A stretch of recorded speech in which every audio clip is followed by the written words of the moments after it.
প্রায় ৬২ বছর পর কোনো ফরাসি সরকার প্রধানকে অনাস্থা ভোটের মাধ্যমে জোরপূর্বক ক্ষমতাচ্যুত করা হলো। গেল সেপ্টেম্বর মাসে দেশটির প্রধানমন্ত্রীর পদে মিশেল বার্নিয়ারকে বসিয়েছিলেন প্রেসিডেন্ট এমানুয়েল ম্যাক্রো। তার পদত্যাগের মাধ্যমে বিলুপ্ত ঘোষণা করা হবে ফ্রান্সের পার্লামেন্ট। তবে ২০২৫ সালের জুলাই মাসের আগে নতুন করে নির্বাচন করতে পারবে না ফ্রান্স। স্থানীয় সময় বুধবার ফ্রান্সের পার্লামেন্টের ৫৭৭ সদস্যের নিম্নকক্ষে ৩৩১ জন আইন প্রণেতা অনাস্থা ভোটের পক্ষে তাদের মত দিয়েছেন। বামপন্থী ও ডানপন্থী জোটের আইন প্রণেতারা পার্লামেন্টে অনাস্থা ভোটের প্রস্তাব এনেছিলেন। ৭৩ বছর বয়সী বার্নিয়ার ফ্রান্সের বর্ষিয়ান একজন রাজনীতিবিদ। ব্রেক্সিট বিষয়ে ইউরোপীয় ইউনিয়নের প্রধান মধ্যস্থতাকারী ছিলেন তিনি। এদিকে প্রধানমন্ত্রীর পদ হারিয়ে বার্নিয়ার জানান, এতে করে সমস্যা আরও গুরুতর হবে।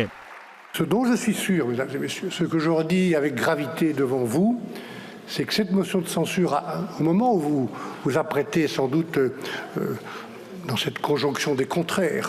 এর আগে বিশেষ ক্ষমতা বলে এমপিদের ভোট ছাড়াই পার্লামেন্টে বিতর্কিত বাজেট বিল পাশ করিয়ে তোপের মুখে পড়েন মিশেল বার্নিয়ার। সরকারের ঘাটতি কমাতে প্রস্তাবিত বাজেটে ৬,০০০ কোটি ইউরো কর বাড়ানোর লক্ষ্য নেওয়া হয়। পাশাপাশি কমানো হবে সরকারি ব্যয়। ব্রিটিশ সংবাদ মাধ্যম বিবিসির এক জরিপে দেখা যায় ৬৭% ফরাসি নাগরিক এই বাজেটের বিরোধিতা করেন।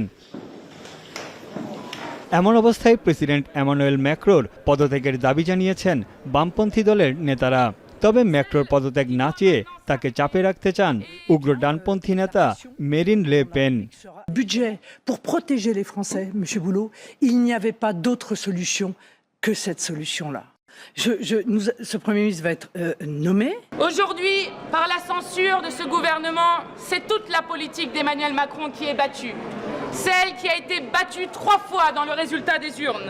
অনাস্থা ভোটে ম্যাক্রো সরকারের হেরে যাওয়ার পর ফ্রান্সের রাজনৈতিক সংকট আরও গভীর হয়েছে। গেল নির্বাচনে কোনো দলই একক সংখ্যাগরিষ্ঠতা অর্জন করতে পারেনি। ২০২৫ সালের বাজেট পাস নিয়েও দেশটিতে দেখা দিয়েছে শঙ্কা।